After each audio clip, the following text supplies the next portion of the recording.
Welcome to the Dynasty Dugout Show, a podcast covering all things minor league baseball. Get a front row seat to the action with everything you need to know about the future stars of Major League Baseball. And now, here's your host, Chris Clegg. That takes us to the Pirates and Phillies, which is a game I am scheduled to be at 1 Eastern on Friday, March the 14th. Pirates and Phillies, the different systems. Pirates are a little more stacked on the pitching side, but they do have a lot of good talent in this offense too, which is going to be fun. There's some names I'll mention that I have not got to see. And the Phillies feature some guys that I haven't seen either that I'm very excited about, last year's draftees. But let's go with the Pirates out of the gate, the visiting team to the Phillies. The catchers, they've got Omar Alfonso, who was very good last year in single A, put up some really good numbers, big power. We've got Axiel Plaz, who also fits that mold. He is massive, massive power, strong frame. And Richard Ramirez is another one who's kind of a sneaky catcher as well. So fun catching trio with the Pirates for sure. But this infield's where it gets a lot of fun. You've got Connor Griffin, obviously first rounder last year. Griffin's bulked up. He changed his swing this offseason. Griffin has shown a lot of things to like. He's looked good in big league camp. He could be a major standout here. Tamar Johnson has a lot to prove. Johnson was one of the more hyped high school hitters in a long time. And the hit tool has not lived up to hype. He's hit for more power than you would think from a 5'7" frame, but he puts a lot of effort in the swing. The approach is really good. He doesn't chase often, but Tamar's going to have to make more contact, especially against breaking balls. So what does Tamar look like? I've seen Tamar a lot dating back to 2023 and then the last regular season and then the AFL this year. So I'm excited to see Tamar again, see if there's any changes that have been made. You have Wyatt Sanford, who the team also drafted last year. He's a glove first kind of specialist, but I think the tools are sneaky. I'm higher on Wyatt Sanford than most, apparently. I think the field hits really good. He's got a frame that could add on power, and he's got some sneaky speed. So Sanford's a fun one. You got Jack Brannigan, who Brannigan's been underrated for a long time. Drafted out of Notre Dame. He's smooth in the infield, plays some third, plays some short, and he's got sneaky pop too. So speaking of power, Johnny Severino, another one that he was really good in the DSL, traded from the Brewers over to the Pirates, and he had a great complex last year and was solid in single A as well. He's got like a 6'4" frame. He's grown 6'4". He's got power. He's got sneaky speed and a good field to hit. So Severino's a showcase here. You've got Mitch Jebb. You've got Yordani De Los Santos, another one in that Severino mold who grew a lot. I think he's 6'5" at this point. Massive frame, a lot to prove for De Los Santos, who has had buzz at some point. So I'm curious what he looks like. Sung-Chi Chang, underrated, middle infielder, small, but good contact, sneaky pop.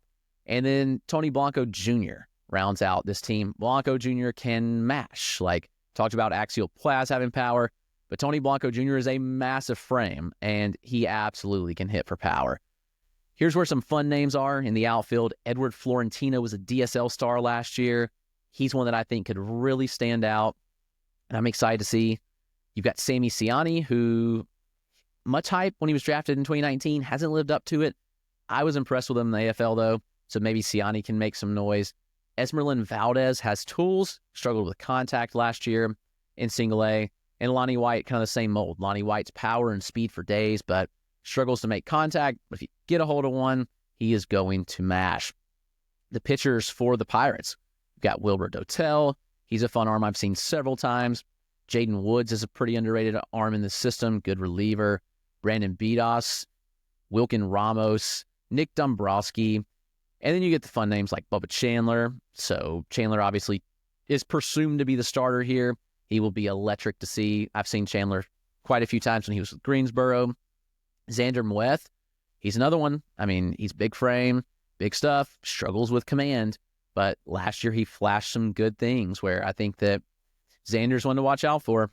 Maybe he took some steps forward this year, and I'm excited to see. David Matoma. Matoma is phenomenal. Smaller frame, but from Uganda, which is pretty rare. Uganda, I mean, the Ugandan product's like 100 miles an hour off the mound. I saw him last year to close out a game at the complex.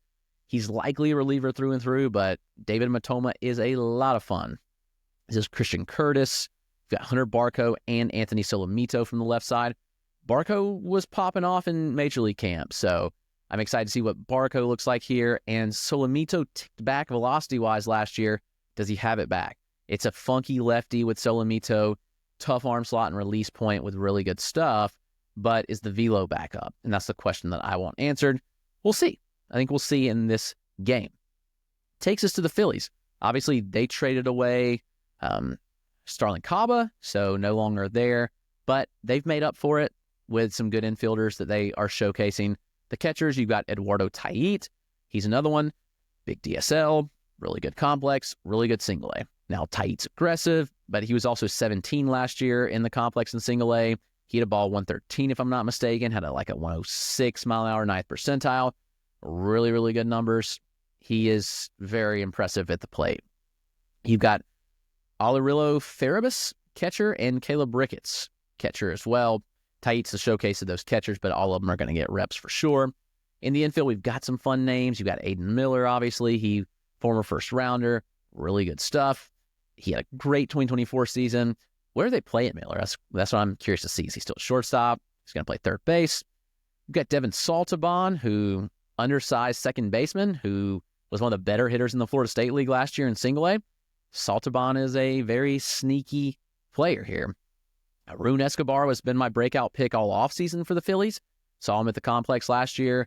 He can mash. He hit a home run in Major League camp the other day that was hit 108.2. He just turned 20 years old. I think Arun Escobar makes a big splash this year. You've got Brian Rincon. He was in the AFL. He was once hyped, but the hype's kind of cooled on him. Like, he's a good glove, but the bat hasn't really evolved like many hoped. Carson DiMartini, fourth rounder out of Virginia Tech last year. He was a potential first rounder. Contact skills fell off at VT. Phillies changed his swing in single A, and the contact skills flew up, and he didn't sacrifice power. So DiMartini's a really fun name here. And Otto Kemp, versatile infielder. He's got sneaky pop. Saw him hit some big-time home runs in the AFL. Really good EVs.